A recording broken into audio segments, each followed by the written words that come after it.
Hello everyone. तो आज हम स्टार्ट करेंगे नेक्स्ट वीडियो जो कि जूलॉजी की होगी हमारी। यार देखो, सबको साथ लेकर चलना बहुत ज़रूरी है। ऐसा नहीं कि हमारा नीट में सिलेक्शन सिर्फ बॉटनी करा सकती है या फिर कहीं पे केमिस्ट्री करा सकती है। सबको पहले लेके चलना पड़ेगा क्योंकि बायो में भी दो पार्ट आते हैं, एक जूलॉजी आता है और एक बॉटनी आता है। तो मैं अपनी तरफ से पूरी कोशिश कर रहा हूँ कि जितना हो सके मैं मैक्सिमम लेक्चर कवर कर सकूँ। तो मैं साथ में बॉटनी के भी बना रहा हूँ, आज जूलॉजी भी स्टार्ट कर रहे हैं और साथ में ऑर्गेनिक केमिस्ट्री भी चल रही है, फिजिकल भी चलानी है, इनऑर्गेनिक भी चलानी है। और भी अगर हो सके तो कुछ फिजिक्स की वीडियो भी बनेंगी जो कि शॉर्ट टाइम के क्वेश्चन कराने में मदद करेंगी।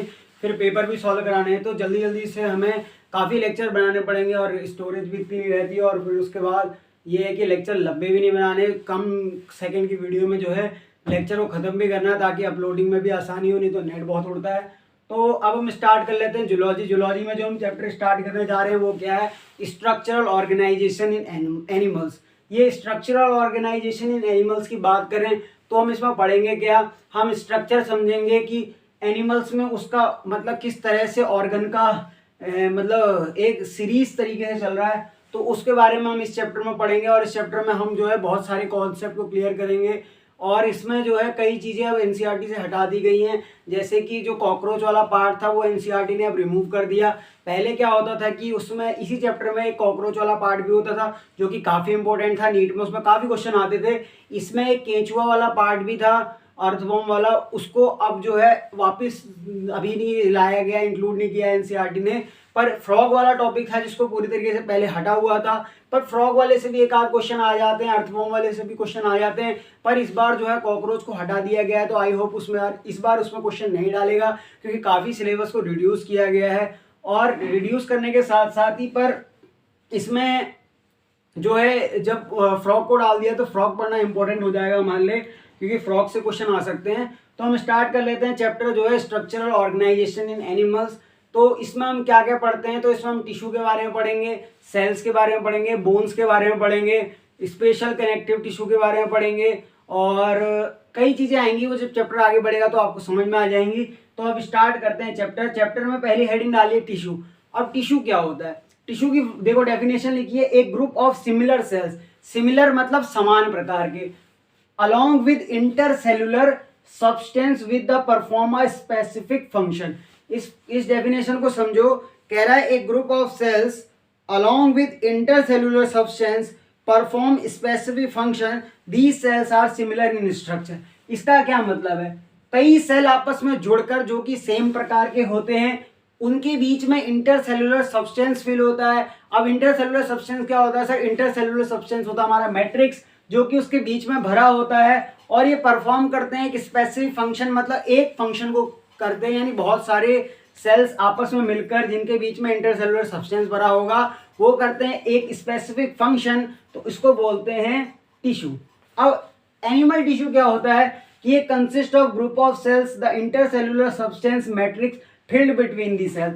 मतलब जैसे दो सेल्स हैं, एक सेल ये दिख रही है, दो सेल ये है, तीसरी सेल ये है, तो इनके बीच में जो स्पेस होगा उसको इंटरसेलुलर स्पेस कहेंगे। अब इस इंटरसेलुलर स्पेस में क्या होता है? इंटरसेलुलर सब्सटेंस जिसको मैट्रिक्स कहते हैं वो भरा होता है। और ये जो इंटरसेलुलर स्पेस के बीच में जो इंटरसेलुलर मैट्रिक्स भरा है ये क्या कह रहा है? These cells are similar in structure, function and origin. Origin का क्या मतलब होता है? किससे वो बनी है? जब हम एम्ब्रियोनिक कंडीशन में थे, जब हम मदर के वूम में डेवलप हो रहे थे, तो उस समय क्या होता है कि हमारी जर्म लेयर बनती है। वो जर्म लेयर क्या होती है? हमारी एक्टोडर्म होती है, मीजोडर्म होती है और एंडोडर्म होती है। तो एक्टोडर्म, मीजोडर्म, एंडोडर्म इनसे मिलकर बनती है। पर इस सिमिलर इन ओरिजिन कह रहा है। सिमिलर इन ओरिजिन का मतलब all cells formed derive from one germ layer. मतलब जो भी सेल्स बनेंगी वो किससे बनेगी? एक ही जर्म लेयर से बनेगी। तो चाहे वो एक्टोडर्म से बन सकती है, मीजोडर्म से बन सकती है, एंडोडर्म से बन सकती है। जर्म लेयर के हमने यहाँ पे नाम दे रखे हैं। जर्म लेयर कौन कौन सी होती है? तो एक्टोडर्म, मीजोडर्म, एंडोडर्म। इसको ट्रिप्लोब्लास्टिक एनिमल कहते हैं। जिनमें दो होगी उसको डिप्लोब्लास्टिक कहेंगे। तो हमने यहाँ तक पढ़ लिया। फिर कह रहा है ये एक और दो सेल के बीच का जो स्पेस होता है इसको इंटरसेलुलर स्पेस कहते हैं, जिसमें इंटरसेलुलर सब्सटेंस या मैट्रिक्स भरा होता है।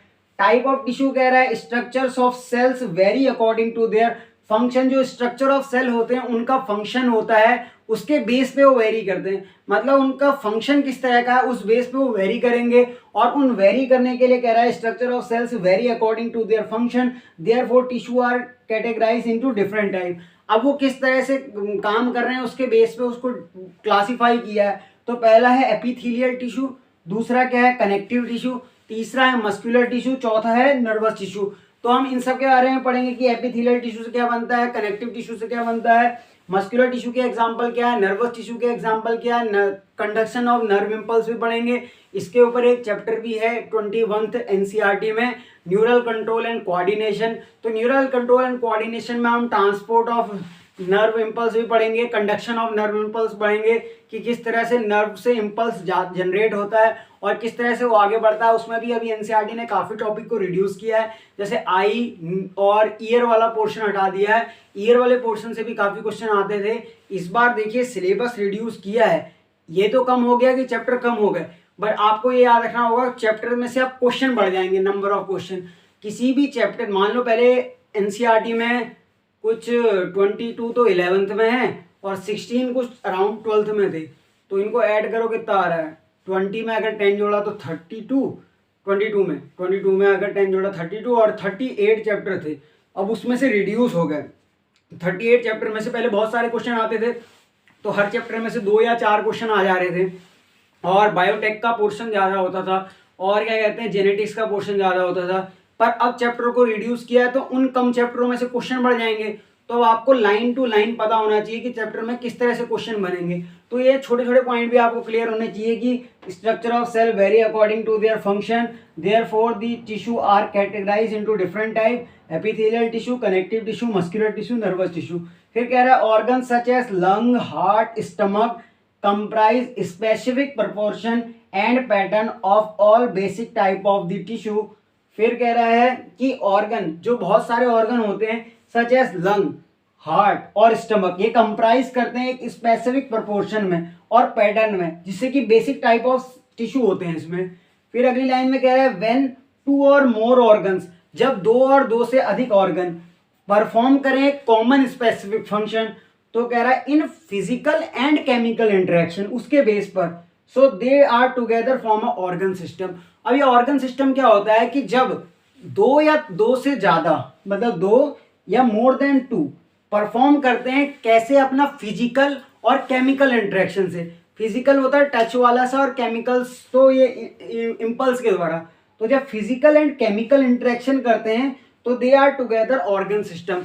तो हम वो भी पढ़ेंगे जब हम चैप्टर पढ़ेंगे 4th, जिसमें हम जब एनिमल किंगडम पढ़ेंगे, तो एनिमल किंगडम में हम ये देखेंगे ऑर्गन सिस्टम क्या होता है, ऑर्गन लेवल सिस्टम क्या होता है। वहाँ पे हम जर्म लेयर के बारे में पढ़ेंगे, ये जो ये देखिए ectoderm, mesoderm, endoderm, diploblastic animal पढ़ेंगे, ट्रिप्लोब्लास्टिक एनिमल पढ़ेंगे, वो किस तरह से आगे चलते हैं। तो इन सब के बारे में भी हम चैप्टर नंबर 4 में पढ़ेंगे।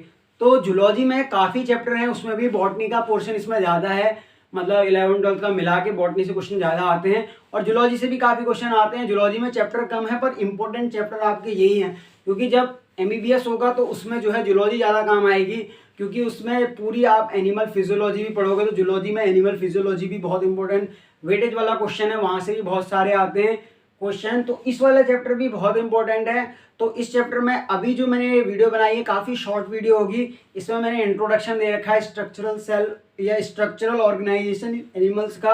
तो इस पर बहुत सारे लेक्चर आएंगे आगे भी। फिर हम उसमें एपिथेलियल टिश्यू के बारे में पढ़ेंगे कि एपिथेलियल टिश्यू क्या होता है। फिर कनेक्टिव टिश्यू को जो पढ़ेंगे, उसके बाद मस्कुलर टिश्यू को पढ़ेंगे और नर्वस सिस्टम को पढ़ेंगे, नर्वस टिश्यू को। तो इस लेक्चर में हम जो है इतना ही कवर करेंगे और अगले लेक्चर का इंतजार कीजिए। जूलॉजी का अभी इंट्रोडक्शन हो गया है। थैंक यू और बने रहिएगा, लेक्चर आते रहेंगे।